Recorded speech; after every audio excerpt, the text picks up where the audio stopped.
अस्सलाम वालेकुम। लीजिए पेशे खिदमत है मुक़द्दर का पार्ट 23 स्टार्ट कर रहा हूँ।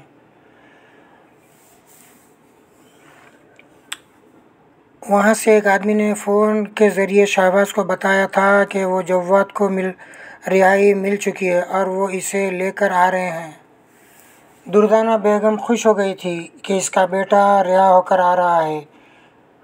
शहबाज के जो 4 आदमी इसे लेने गए थे, इनमें से एक ने आधे घंटे के अंदर ही फ़ोन पर परेशान होकर कहा, बॉस हम मुसीबत में हैं, हम पर चारों तरफ से फायरिंग हो रही है। शहबाज ने कहा, ये कौन है जो ऐसा कर रहे हैं? दुश्मनों को पहचानने की कोशिश करो और जव्वाद को बाहिफाजत यहाँ ले आओ। अपना फ़ोन ऑन रखो और मुझे पल पल की खबर देते रहो।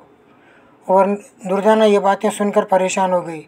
कहने लगी, शहबाज ये मेरे बेटे के साथ क्या हो रहा है? वो इसके शानों को थपकते हुए बोला, तुम्हें परेशान नहीं होना चाहिए। मेरे कई जाने अनजाने दुश्मन हैं। इनमें से कोई मेरे ख़िलाफ़ ऐसी हरकत कर रहा है। वो इसे तसल्लियाँ देने लगा।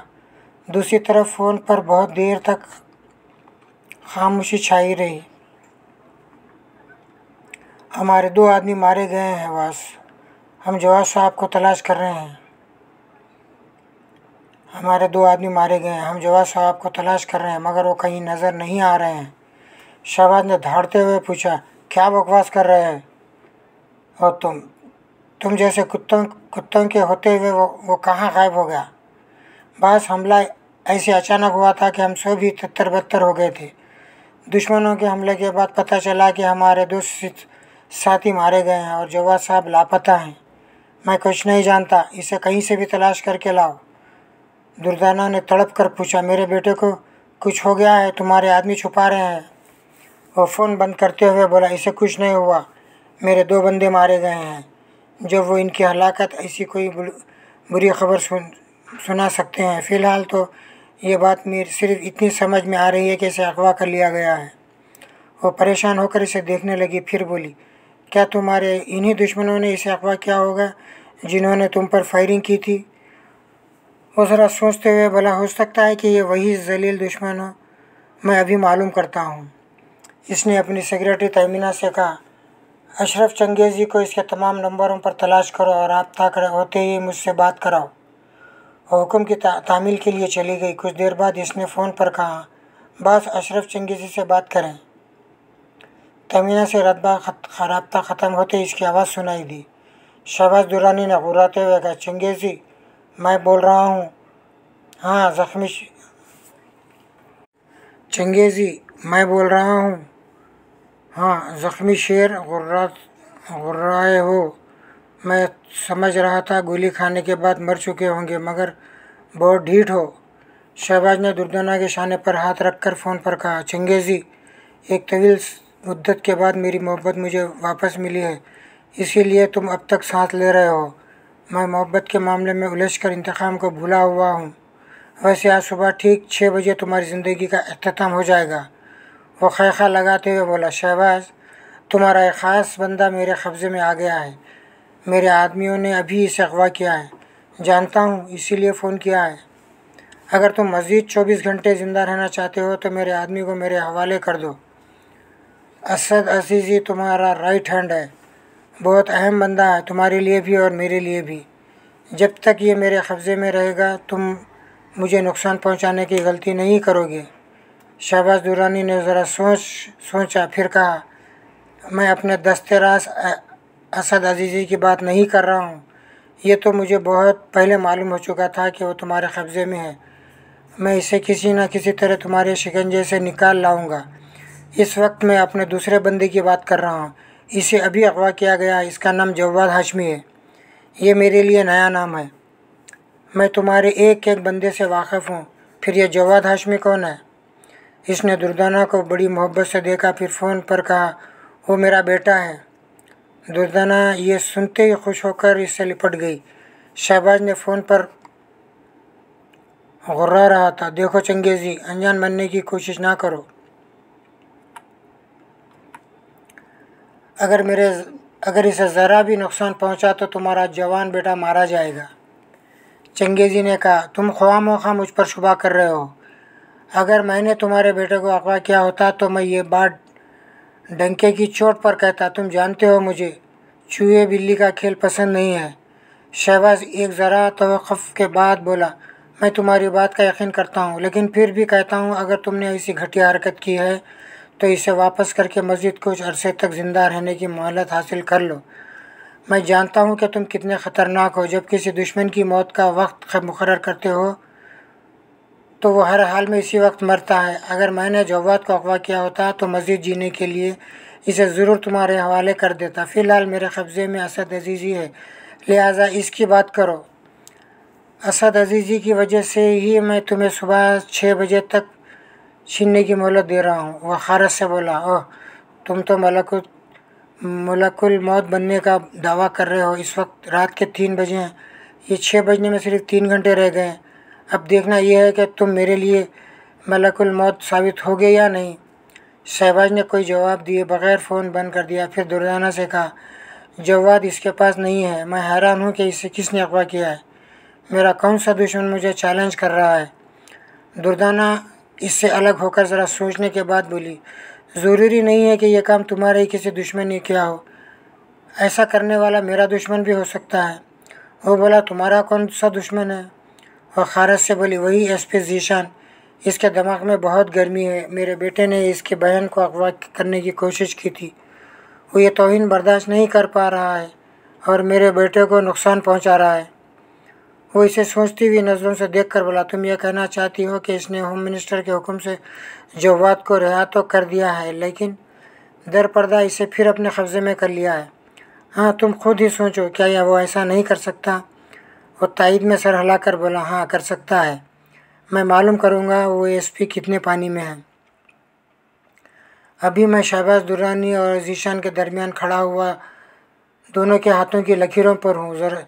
ज़ीशान अभी नहीं जानता था कि शहबाज दुर्रानी कौन है और कितना ताकतवर है। वो नहीं जानता था कि इसके आगे इस मुल्क के हुक्मरान भी बेबस हो जाते हैं और ये नहीं समझ पाते कि शहबाज दुर्रानी दरअसल वो खुफिया हाथ है जो सुपर पावर का आशीर्वाद हासिल करता रहता है और इस मुल्क की तकदीर बदलता रहता है।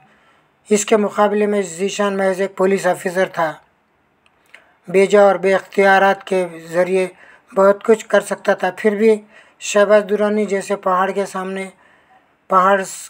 सामने शख्स एक ज़र्रा था, महज एक ज़र्रा था। ज़ीशान की बहुत बड़ी खूबी ये थी कि वो बहुत ही बाहिम्मत, हौसलामंद और मुस्तकिल मिजाज रखने वाला जवान मर्द था और मुक़द्दर सिर्फ इसी का साथ देता है जो हौसलामंद होते हैं। फ़िलहाल मुझे ये देखना था कि इन दोनों के हाथों की लकीरें क्या कहती हैं। मैं एक बार फिर वज़ियत कर दूं कि मैं तकदीर का मालिक सिर्फ़ अल्लाह ताला है और इस खुदाए बरतर को कातिब तकदीर इसलिए कहा जाता है कि वो हर इंसान के साथ मुझे पैदा करता है और इंसान के दोनों हथेलियों पर जो लकीरें बनाता है, मुझे इन पर ही चलने का हुक्म देता है। और ये लकीरें क्या हैं, इनका मिजाज क्या है। ये लकीरें पल में तोला, पल में माशा होती हैं, पल में दोस्त होती हैं, पल में दुश्मन बन जाती हैं। अलबत्ता कातिब तकदीर ने हाथों पर लकीरों की सूरत में ये लिख दिया है कि जो भी ईमान वाला होगा, हौसलामंद होगा, वो अपने अमल से तकदीर का रुख फिर सकेगा। और इसीलिए कभी कभी मेरा रुख अचानक ही फिर जाता है। आइंदा देखा जाएगा कि शहबाज दुर्रानी और ज़ीशान के हाथों की लकीरें इन्हें किस तरह ज़ेर और ज़बर कर सकती हैं। मैं एक बाजीगर हूँ, हाथों की लकीरों पर तुम्हारा हमसफ़र हूँ, तुम्हारा दोस्त भी हूँ और तुम्हारा दुश्मन भी हूँ। तुम्हारे साथ जन्म लेता हूँ, तुम्हारे साथ ही मर जाता हूँ। मुक़द्दर हूँ, मैं मुक़द्दर हूँ, एक बाजीगर। मीम से मुक़द्दर, मीम से मोहब्बत, मीम से मैं इन तीनों के दरमियान से मसलस बना रहा था, इन्हें उलझा रहा था। उरूज और पाशा की उलझनें शुरू हो गई थी, लेकिन ऐनी अभी उलझी हुई नहीं थी। इन दोनों के मसाइल से बेखबर थी और ये बेखबरी रंग लाने वाली थी। उरूज ज़ीशान के साथ ऐनी की कोठी में आ गई थी।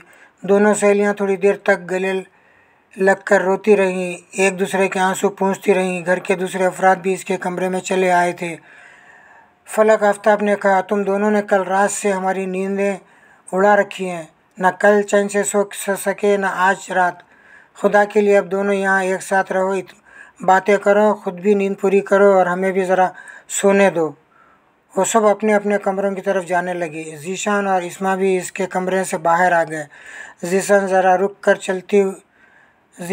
रुक कर ऐनी के कमरे की तरफ देखने लगा।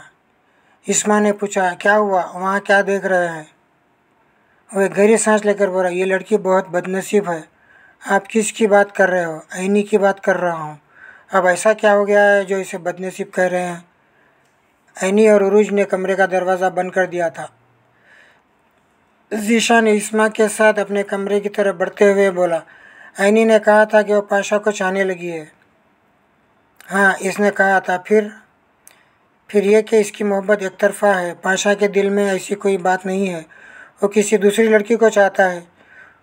वो दोनों कमरे में आ गए थे। इस्मा ने अपने सीने पर हाथ रखकर पूछा, क्या ये सच है? वो ऐनी जैसी दौलतमंद लड़की को छोड़कर किसी और को चाहता है? हाँ, इसकी इसी साफ गवाही ने मुझे खुश कर दिया है। पाशा वाकई ईमानदार है, इतना सच्चा है कि जो इसके दिल में होता है वही इसकी ज़बान पर आ जाता है, वरना वो एक अमीरजादी को अपनी तरफ माइल देखकर इससे मोहब्बत का दावा कर सकता था। वो किस लड़की को चाहता है ना इसने बताया और ना मैंने पूछा। पूछ कर करता भी क्या? मुझे तो ऐनी की तरफ से सदमा हो रहा है कि पता नहीं इस लड़की का क्या होगा। जब इसे मालूम होगा कि इसकी मोहब्बत एक तरफ़ा है तो न जाने इसके दिल पर क्या बीतेगी। जीशान ये कहकर मायूसी से बैठ के सराय पर बैठ गया। दूसरी तरफ ऐनी चहक कर उरुज से कह रही थी, हाय मेरी जान, मैं तो अभी अपनी तमाम तकलीफ़ें भूल गई हूँ। अब हम सारी रात जागेंगे और खूब बातें करेंगे। उरूज ने कहा, बिल्कुल नहीं, आराम से लेट कर सो जा, नींद पूरी कर, बातें कल दिन में होगी। ये कहकर इसने कमरे के तमाम लाइट्स को ऑफ करके 0 पावर के बल्ब को ऑन कर दिया। फिर इसके बराबर आकर लेट गई। ऐनी ने कहा, पता है आज मैंने भाईजान से साफ साफ कह दिया है। वो इसकी बात काट कर बोली, मुझे सब पता है जो तूने भाईजान से कहा। वो उन्होंने पाशा से कहा और फिर इससे मुझे मालूम हुआ। वो चौंक कर बोली, हाय अल्लाह, भाईजान ने सारी बातें पाशा को बता दी। उरूज उसे देख रही थी, इसके चेहरे से खुशी छलक रही थी। फिर भी वो ज़रा खफकी से बोली, भाईजान को ऐसा नहीं करना चाहिए था। पता नहीं पाशा जानी क्या सोच रहा होगा। 0 पावर के बल्ब में भी इसका चेहरा धमक रहा था। फिर इसने ज़रा शर्माते हुए पूछा, वैसे ये बता, पाशा का रद्दोअमल क्या है? वो तफसील बताने से ग्रेस करने लगी। मैं तुझसे कह चुकी हूँ, चुपचाप सो जा, बातें सुबह होगी। क्यों ज़बरदस्ती सुला रही है? मुझे नींद नहीं आ रही। ये कहकर वो उठ बैठी। उरूज ने पूछा, तुझे नींद क्यों नहीं आ रही? वो एक तकिए को गोद में रखकर इसे भेजते हुए बोली, पता नहीं क्यों, ऐसा लग रहा है जैसे पाशा भी जाग रहा है।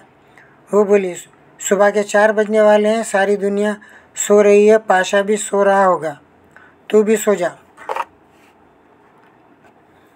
चल शर्त लगा ले, वो ज़रूर जाग रहा होगा।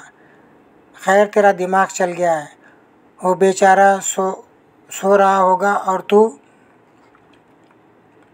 इसे जगाना चाहती है। जब मैं यकीन से कह रही हूँ कि वो जाग रहा होगा तो फिर जागने का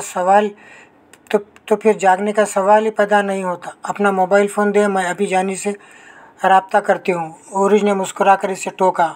ओह, पहली बार इसे जानी कह रही है, पता पाशा नहीं कह सकती। वो धप से इसके बराबर लेटते हुए बोली, ये एक आम सा नाम है।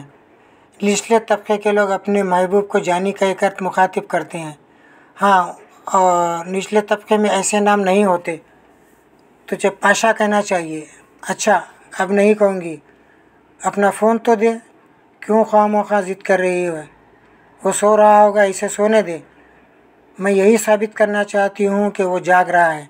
उरूज ने उलझ कर कहा, ज़ाहिर है जब फ़ोन का बज़र बोलेगा तो वो जाग कर ही इसे कान से लगाएगा और बात करेगा। कुछ भी हो, तो फ़ोन देगी या नहीं? वो तंग आकर बोली, मैं जानती हूँ तू अपनी ज़िद पर पूरी करेगी। वो बैग से अपना फ़ोन निकाल कर नंबर पंच करने लगी। फिर इसके तरफ बढ़ाते हुए बोली, ले अपने जानी से बात कर। ऐनी जल्दी से फ़ोन को कान से लगाकर दूसरी तरफ की आवाज़ सुनने लगी। बेल जा रही थी। इसने उरुज से कहा, पहले मैं कुछ नहीं बोलूँगी, खामोश रहकर इसे परेशान करूँगी। उरुज कुछ कहना चाहती थी। ऐनी ने फ़ौरन ही होंठों पर उंगली रखकर इसे चुप रहने का इशारा किया। इधर से पाशा ने कहा, हेलो उरुज, मैंने अपने फ़ोन पर तुम्हारा नंबर पढ़ा है। मैं जानता था कि मेरे इस तरह चले आने के बाद तुम्हें नींद नहीं आएगी। ऐनी ने अपने सामने धुंधली सी उरुज को देखा। इधर वो कह रहा था, तुम अपनी सहेली ऐनी की खातिर अपनी मोहब्बत की कुर्बानी देना चाहती हो और मैं जानता हूँ ये मुमकिन नहीं है। तुम दिल के हाथों मजबूर हो जाओगी। तुम मुझसे कतराती रहती हो और मेरा इंतज़ार भी करती रहती हो। आज भी तुम कतरा रही थी, लेकिन अब जाग रही हो। तुम्हारा ये रत जगह बता रहा है कि तुम्हारी नींद पर ना है, लेकिन दिल में हाँ है। ऐनी धीरे धीरे उठकर बैठ गई थी। इसका दिल डूब रहा था। आंखों ने उरुज को मज़ीद धुंधला कर दिया था। इसने लरसते हुए हाथ से मोबाइल फ़ोन इसकी तरफ बढ़ा दिया। उरुज ने इसे लेकर कान से लगाया। पाशा कह रहा था, हेलो, तुम मेरी बातें सुन रही हो? हाँ, सुन रही हो ना? क्या सिर्फ सुनती रहोगी, कुछ बोलोगी नहीं? ठीक है, ना बोलो। तुम मुझे फ़ोन करके मेरी बातें सुन रही हो और मेरे लिए यही काफ़ी है, लेकिन एक वक्त वो भी आएगा जब तुम बोलोगी और मैं सुनूंगा। उरुज ने फ़ौरन ही फ़ोन को ऑफ़ कर दिया। ऐनी गुमसुम सी बैठी हुई थी और उसका सर झुका हुआ था। वो इसे देखे बगैर इसके कैफियत को समझ रही थी। कमरे में ऐसा सन्नाटा छा गया था जैसे वहाँ कोई ज़ीरो ना हो, और वाकई वहाँ कोई नहीं था। उरुज के दिमाग ऐनी की तरफ भटक रहा था और ऐनी का ध्यान पाशा की तरफ था। मैं इस वक्त इन दोनों के हाथों की लकीरों पर खड़ा हुआ था और दूसरी तरफ पाशा के पास भी था। मसलस मुकम्मिल हो चुकी थी। ऐनी डूबते हुए दिल से सोच रही थी, मैं हवाओं में उड़ रही थी, मगर वो मुझे नहीं, उरुज को चाहता है। उरुज सर झुकाए सोच रही थी, ये पाशा बोलता है तो बोलता ही चला जाता है। ऐनी इधर खामोश थी और उधर बोलता जा रहा था। इसे पूछना चाहिए था कि इधर फ़ोन कौन अटेंड कर रहा है। ऐनी सोच रही थी। पाशा ने अपने फ़ोन पर उरुज का नंबर पढ़ा। मुझे उरुज समझकर दिल की बातें किताब की तरह खोलता चला गया। उरुज ने झिझकते हुए सर उठाकर ऐनी को देखा, फिर इसके शाने पर हाथ रख कर कहा, वो तो बावला है, बेतुकी बातें करने लगता है। मुझे बता वो क्या कह रहा था? वो अपने शाने से इसका हाथ हटाते हुए बोली, मैं तुझसे नहीं बोलूँगी। वो तुझे चाहता है और तू इसकी चाहत मुझसे छुपा रही थी। इसके चाहने से क्या होता है? मैं तो इसे नहीं चाहती। झूठ मत बोल। इसने साफ लफ्ज़ों में कहा है कि तू मेरी खातिर अपनी मोहब्बत की कुर्बानी दे रही है, अपनी मोहब्बत को मुझसे छुपा रही है। क्या सिर्फ इसीलिए मेरा दिल ना टूटे? तुझे इससे अच्छा कोई और जीवन साथी नहीं मिलेगा। ऐनी ने इसे टटोलती हुई नज़रों से देखकर पूछा, और पाशा का दिल क्या कहता है कि तेरी जैसी शरीक हयात इसे कहीं नहीं मिलेगी? वो तो पागल है, सरफिरा है, अकल की बातें इसकी समझ में नहीं आती। वो इसकी गर्दन में बाहें डालकर बोली, उरुज मेरी जान, इश्क हावी हो जाए तो अकल बाकी नहीं रहती। वो इसे देखने लगी। वो इसकी गर्दन में बाहें डालकर बोली, उरुज मेरी जान, इश्क हावी हो जाए तो अकल बाकी नहीं रहती। वो इसे देखने लगी, फिर बोली, तू भी तो इससे इश्क कर रही है। क्या तेरे पास अक्ल रह गई है? क्या तेरा दिल इसके बगैर कहीं लगेगा? ये बेइंतहा दौलत, ज़माने भर की आसाइशें और ये दुनिया की रंगीनियाँ क्या तुझे अच्छी लगेंगी? कभी नहीं। तो बिल्कुल मुरझा जाएगी, जीते जी मर जाएगी। और तो क्या इसके बगैर जी लेगी? हाँ, जी लूँगी। मैं तेरी बचपन की सहेली हूँ, तेरे लिए जान देती आई हूँ। पाशा को तेरे हवाले करके जी कर दिखाऊंगी। मैं तेरे लिए सब कुछ कर सकती हूँ। फजूल बातें ना कर। तेरे आसपास खुद गर्ज और लालची लोगों की भीड़ है। यही एक सच्चा साथी मिल रहा है। मैं वादा करती हूँ इसे तेरी तरफ झुका कर रहूँगी। ऐनी ने गहरी सांस लेकर ज़रा अफसरदगी से कहा, ज़बरदस्ती तो खुदा के सामने भी किसी को नहीं झुकाया जा सकता। सजदा हमेशा दिल से किया जाता है और इसकी बारगाह में भी पहले दिल ही झुकता है, तब सर झुकता है। उरूज इस हकीकत को झुठला नहीं सकती थी। बेबसी से बोली, ऐनी इससे तो बात नहीं बनेगी, ऐसे तो बात नहीं बनेगी। हम दोनों ही ज़िद्दी हैं और हमारी ज़िद के नतीजे में वो हम में से किसी का नहीं रहेगा।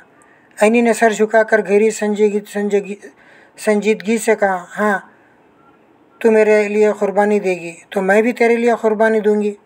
मुझे ये बता कि पाशा से तेरी क्या बातें हुई हैं। इस दीवाने की बात ना पूछ, मैंने इसे सख्ती से कह दिया है। अगर वो तेरी तरफ माइल नहीं होगा और आगे चलकर तुझसे शादी नहीं करेगा तो मैं इससे मिलना छोड़ दूंगी। फिर इसने क्या जवाब दिया? उरूज इधर उधर देखने लगी, कुछ कहने से कतराने लगी। ऐनी इसे टटोलती हुई नज़रों से देखकर बोली, चुप क्यों है? मुझसे कुछ ना छुपा। हमने आज तक एक दूसरे से कोई बात नहीं छुपाई। वो एक गहरी सांस लेकर बोली, हाँ मैं तुझसे कोई बात नहीं छुपाऊंगी। पहले मैं ये बात छुपाना चाहती थी। ऐनी धुंधलाई हुई नज़रों से इसे देख रही थी। वो अटक अटक कर बोल रही थी, फिर इसका हाथ थाम कर बोली, वो पाशा ने कहा है कि वो एक ही शर्त पर तुझसे मोहब्बत करेगा। ऐनी खामोशी से देख रही थी। इसकी ज़बान चुप थी मगर नज़रें सवाल कर रही थी। उरूज इसकी उंगलियों से खेलते हुए बोली, इसकी शर्त यह है कि मैं इसकी मोहब्बत का जवाब मोहब्बत से देती रहूं। इतना कहकर वो चुप हो गई। ऐनी गहरी सोच में डूब गई थी। फिर इसके हाथ को देखते हुए बोली, उरूज हम अक्सर यही सोचती रहती हैं ना कि शादी करेंगी तो ऐसे ख़ानदान में जहाँ दो भाई हों ताकि हम शादी के बाद एक ही छत के नीचे एक साथ रह सकें, या फिर दो दोस्त हो जो एक दूसरे के साथ रहते हों ताकि हमारा साथ भी ज़िंदगी भर रहे। हाँ हम यही सोचती रहती हैं, लेकिन ऐसा कभी नहीं सोचा था कि एक ही शख्स हम दोनों की ज़िंदगी में आएगा। तो आने दे, इसमें क्या हर्ज है? उरूज ने चौंक कर पूछा, क्या कह रहे ये हमारी बेहयाई कहलाएगी? अरे हरगिज़ नहीं। जब एक मर्द दो औरतों से शादी कर सकता है तो क्या दो लड़कियां किसी एक में से शादी नहीं कर सकती? इन लहमात में इन दोनों के हाथों की लकीरों में मुझे अजीब मोड़ पर ले आई थी। वो ऐसी लड़कियां थीं जो राज़ी खुशी एक दूसरे की सौगंध बनकर एक ही शख्स की पनाह में जाना चाहती थी। क्या हमारी दुनिया में ऐसा होता है? अगर नहीं होता है तो ये तमाशा मैं दिखलाने वाला हूँ। बाज़ अफराद बेइंतहा ताकतवर और वसी इख्तियारात के बाज़ फ़िरौन बन जाते हैं। जो भी इनके मुकाबिल आता है इसे हकीर चींटी की तरह मसल कर रख देते हैं, मौत के हरकारे बन जाते हैं। ऐसे ही हरकारों में एक शाहबाज दुर्रानी भी था। इसने अपने दुश्मन अशरफ चंगेज़ी के लिए मौत का वक्त मुकर्रर कर दिया था और कह दिया था कि सुबह ठीक 6 बजे वो अपनी आखिरी सांस पूरी कर लेगा। अशरफ चंगेज़ी ने शहबाज के दूसरे मुखालिफिन को दफ्तन फ़ौक्तन इस तरह मरते देखा था, इसलिए बज़ाहिर मुतमईन रहने के बावजूद अंदर से सहमा हुआ था कि पता नहीं वह शैतान किस तरह ठीक वक्त पर इसकी मौत का सामना करने वाला है। अगरचे वह सहमा हुआ था लेकिन असद अजीज़ी की वजह से एक ज़रा मुतमईन भी था। वो शहबाज का दस्तराज था मगर इस वक्त अशरफ चंगेज़ी के बास था। बज़ाहिर ये ड्रामा प्ले किया जा रहा था कि इसने असद अजीज़ी को अपने बंदों के ज़रिए अगवा कर लिया है। अब इसे क़ैदी बना कर रखा गया है, लेकिन वह क़ैदी की हैसियत से नहीं बल्कि अशरफ चंगेज़ी के दोस्त की हैसियत से इस वक्त वहाँ मौजूद था और शहबाज दुर्रानी के अहम राज चुरा कर इसके पास ले आया था। शहबाज दुर्रानी के तमाम मुखालिफिन इस जस्तजू में रहते थे कि किसी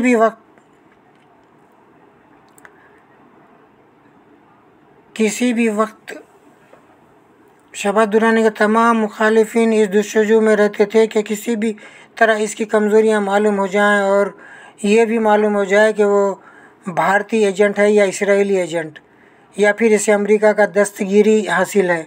असद अजीज़ी